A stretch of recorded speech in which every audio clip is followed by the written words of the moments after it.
Welcome to Organic Chemistry Lab. I am Miss Boyd, the Organic Lab Technician. It is my job to ensure the smooth and safe running of the lab. What do? I put out your reagents. Your reagents will always be in the hood. Never use a chemical unless it comes from the hood. For each experiment, there will be a bottle labeled with the name of the experiment. Dispose of all your waste in that bottle unless your TA tells you otherwise. It's real easy to use, just lift the lid.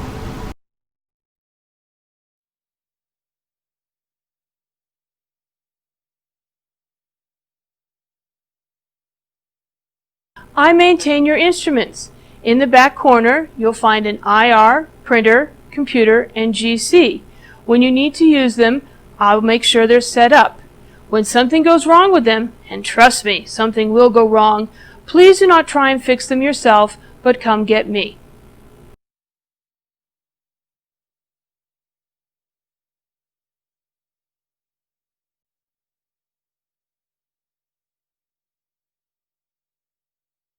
I know you're all eager to begin experimenting, but first I want to talk to you about chemicals.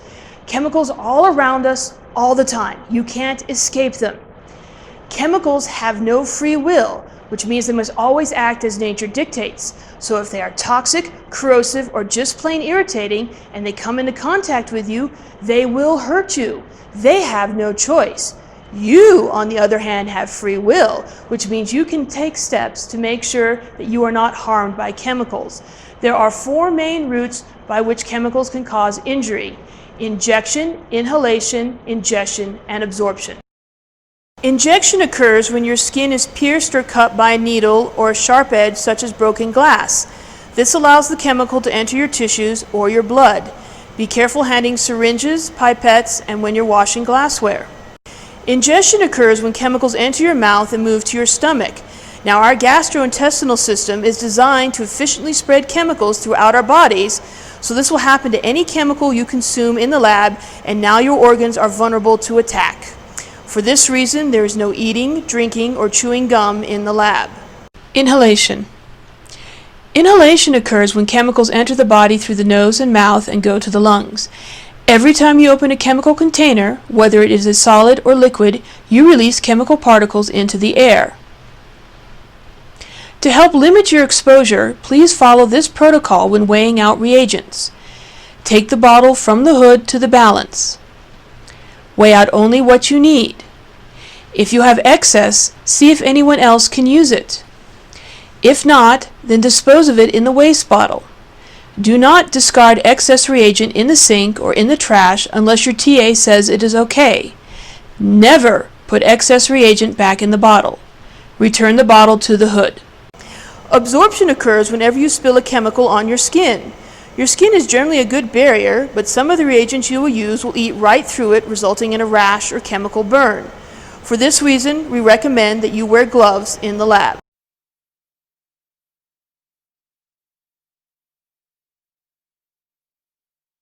As there is no way we can stop you from being exposed to chemicals, we try our best to limit your exposure. The #1 way to do that is dress code. Starting next lab period, you must be in dress code or you'll not be allowed to do that day's experiments. The theory behind dress code is that we have a layer of clothing covering every body part that can't be fit readily into the sink. So you're covered from your neck to the soles of your feet. You must wear a shirt that has sleeves that cover your upper forearms, something I can tug on, so no little puffy and no little frills. Your shirt can't have holes in them, so no lace or mesh shirts. You must wear pants without holes in them. The bottom of your pants should cover the tops of your shoes. If they don't, I need to see socks. By socks, I mean something that covers your ankles, so no footies, no hose, and no tights. Your shoes must be closed-toed. So no flip-flops, no sandals, no Crocs. Look at your feet. They're down on the ground. Everything you drop is going to go straight towards them. They spend all day supporting you, so show them some love and wear proper footwear. The other part of dress code are safety goggles. These are the first things you put on when you come into the lab and the last thing you take off before you leave the lab. There is absolutely no reason for you to ever be in this lab without wearing your safety goggles. If you don't have a pair, I can sell them to you, and the UNM bookstore can also sell you a pair. Safety glasses, no matter what style, are not acceptable in this lab.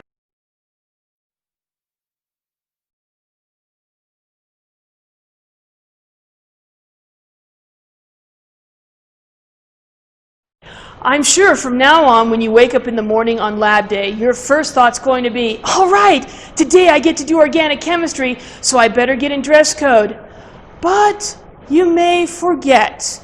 In that case, you have two options.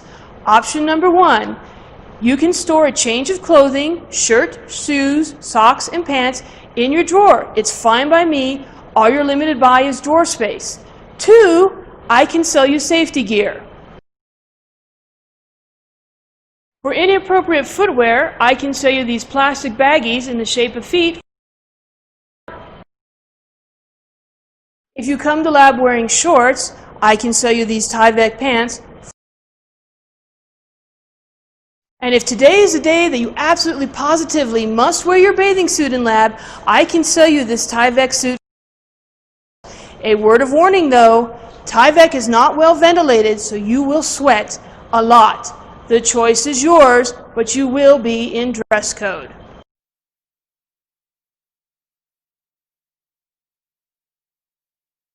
Since everyone will be in dress code and wearing their safety goggles, the chances of getting injured have dropped dramatically, but they are not zero. In the event that you suffer a minor cut, burn, or spill on your skin, let your TA know and then wash the affected body part in cold water for 5 minutes. Then come find me. I will examine your injury. 99% of the time, all you're going to need is a Band-Aid and a there. I would give you a lollipop, but since there's no food in the lab, you'll have to forego the sugar rush. 1% of the time, you will be more seriously injured. If this occurs before 5 p.m., we'll put you in a golf cart and at a roaring 5 miles per hour send you off to student health and counseling, where they will shower you with their advanced medical know-how and technology. If it occurs after 5 p.m., I will contact your emergency contact person, and they will drop everything and rush over here and take care of you. If I can't get a hold of your emergency contact person, then I must summon an ambulance that will take you to an emergency room. UNM will not pay for either the ambulance or the emergency room visit.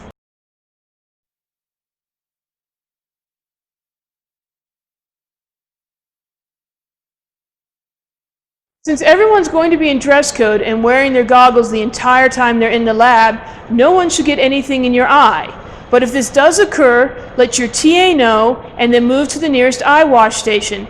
Each sink is equipped with one. To use an eye wash station, you open both eyes very wide and then pour water into them for 15 minutes, like this.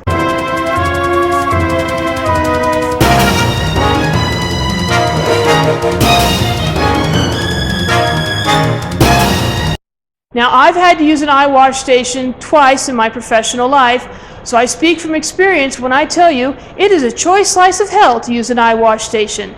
That water is cold. While it's getting into your eyes, it's also getting into your nose and into your mouth. You can't breathe. You are convinced you're about to drown on dry land. But better that you spend 15 minutes in that state than the rest of your life with no vision. Wear your goggles. This really does happen to people. There's a very famous Nobel Prize winning chemist by the name of Dr. K. Barry Sharpless. Early in his career, he was inspecting a student's setup, and neither of them were wearing goggles. The setup exploded. The student got minor facial scarring, while Dr. Sharpless got a piece of glass embedded in his eye and permanently lost his vision. Moral of the story? Emulate Dr. Sharpless by winning a Nobel Prize. I know you can do it. Do not emulate him by losing your vision. Always, always, always wear your goggles.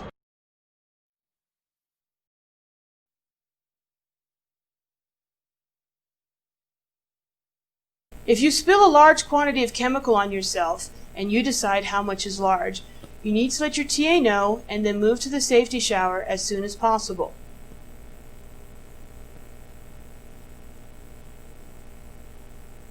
Remove the article of clothing that you have spilled on, pull down on the handle, and 20 gallons of the Rio Grande's finest will come crashing down on you. Modesty is not an issue in this situation. No one's going to look, no one's going to care, and we will give you a lab coat afterwards to wear. What is important is getting the chemical away from your skin before it causes permanent harm.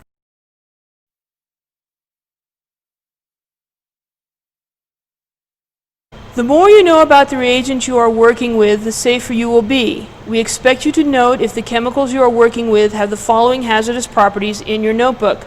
Are they toxic, flammable, corrosive, carcinogen, mutagen, teratogen, oxidizer, or explosive? A note about flammability. Just because the chemical is not listed as flammable doesn't mean it won't burn.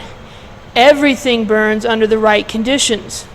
True, sometimes those conditions are 50 atmosphere and 4,000 K, which I hope never happens on this planet, but everything burns. Because of this, we ask you to look up 2 properties for each chemical that you use. The first is the ignition temperature. This is the temperature above which a chemical will burn if an ignition source, such as a spark, flame, or even friction, is present. One of the chemicals you use is hexane. Its ignition temperature is minus 23 C. As the temperature in this lab is around 23 C, if I hold a beaker of hexane next to a flame, it will catch on fire. The other property is the autoignition temperature. This is the temperature at which a chemical will burn due to the temperature alone. Hexane's autoignition temperature is 236 C.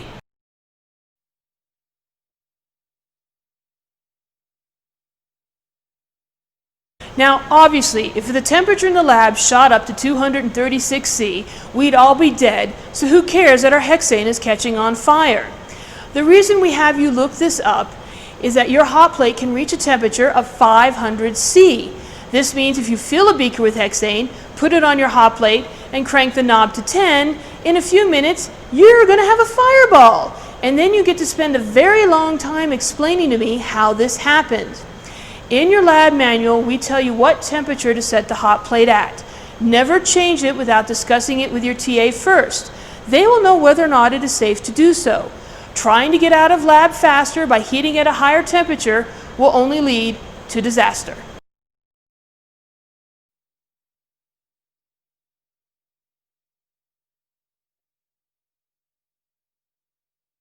Another important chemical property to be aware of is vapor density. Most of the chemicals you're working with have a low vapor density, which means when they evaporate, they'll float towards the ceiling and we don't have to worry about them too much. But some of the chemicals have a high vapor density, which means when they evaporate, they're going to creep along the bench top looking for an ignition source. If they find it, they'll ignite and it will shoot back to the beaker and the beaker will ignite. This might be really cool to watch on YouTube, but it's not going to happen in this lab. Keep your reagents in the hood.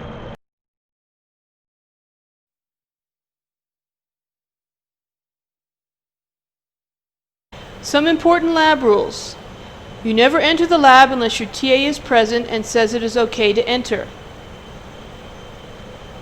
You do not arrive late. You have 10 minutes to get to lab. After that, you have missed your TA's talk and thus are a safety hazard to yourself and everyone in the lab. You will not be allowed to do this lab. You do not stay late. As a courtesy, I come into the lab and tell you when 30 minutes are left. This is a signal to start cleaning up. As the major cause of accidents in the lab is distractions, we have banned all electronic devices from the lab. No cell phones, iPods, iPads, tablets, etc. Also, you never work on anything but the experiment during the lab. You'll be working with a partner, so one of you should always be watching the reaction while the other gets reagents or cleans glassware. It may be a truism that a watched pot never boils, but in chemistry lab, the unwatched reaction always goes kablooey. Long hair must be tied back. We recommend that you don't wear scarves or long necklaces. If you spill something, let your TA know and clean it up. If you are not sure how to clean it, ask me.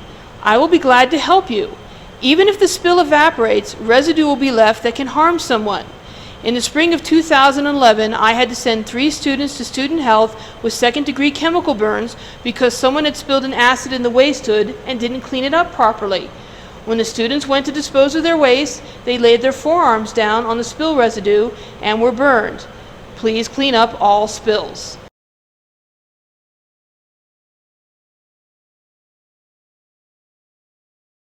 Circumstances may arise which will require us to have to evacuate the lab. In the event of an evacuation, there are 3 things you need to do. 1. Turn off and unplug any equipment you are using if it is safe to do so.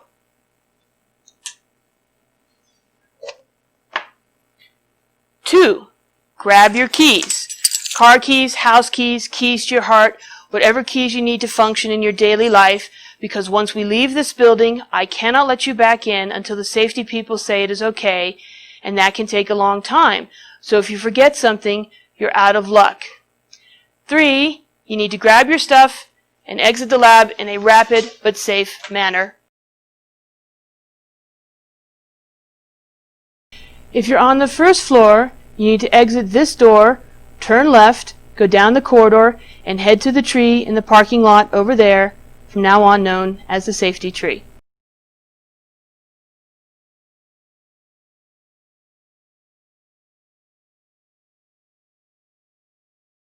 If you cannot exit out this door, you can go out the door at the front of the lab, turn right, and head down the corridor, and again meet at the tree. That's the rally point where the TA will take roll and make sure everyone is exited. If you're on the second floor, you can go out this door, go down the stairs, head for the tree, or you go out front, turn left, go down the stairs, and head for the tree. Word of warning, on the second floor, Gen Chem will also be using that stairs, so they may be very crowded.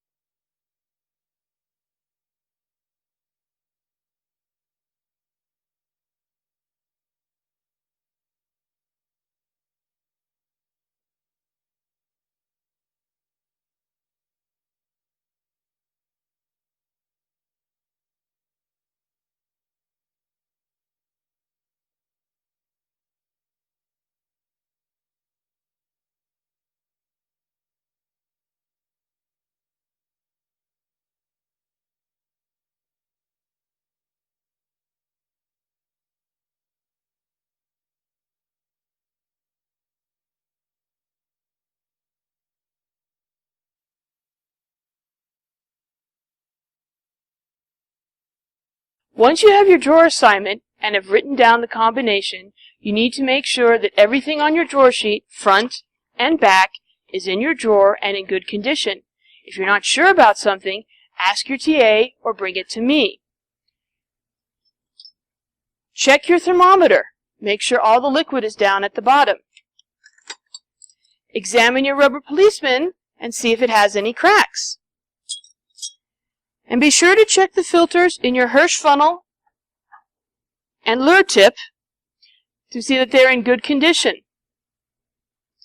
Once you are happy with everything in your drawer, you need to fill out and sign your drawer sheet in ink and return it to me.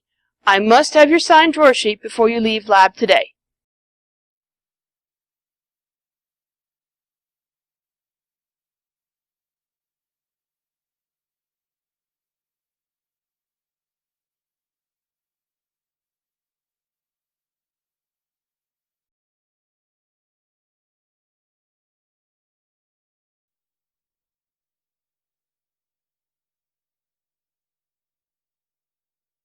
In each sink, you will find several brushes to help you clean your glassware. These 2 brushes are best for cleaning large flat surfaces such as your beakers, funnels, or watch glasses. These brushes with the black hats are best for cleaning your flasks because the hats can get into the curvy spaces. These 2 brushes are test tube brushes, so they're best, you guessed it, for cleaning test tubes. They're also really good for cleaning your adapters.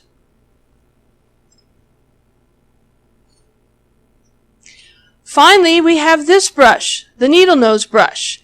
This brush has one purpose and one purpose only, to clean the sidearms of your filter flask. So please do not bend the nose back to clean other glassware. I have given you 6 others to do that job.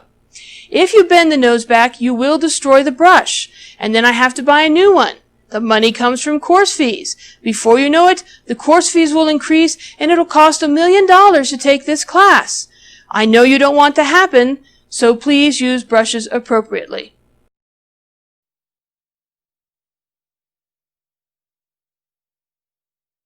I leave you with the mantra of successful organic chemistry students, which is I work safely, avoid unnecessary risk, and accept responsibility for safety. If you do this, I guarantee a fantastic semester and wish you well as you explore the exciting world of organic chemistry. Have fun!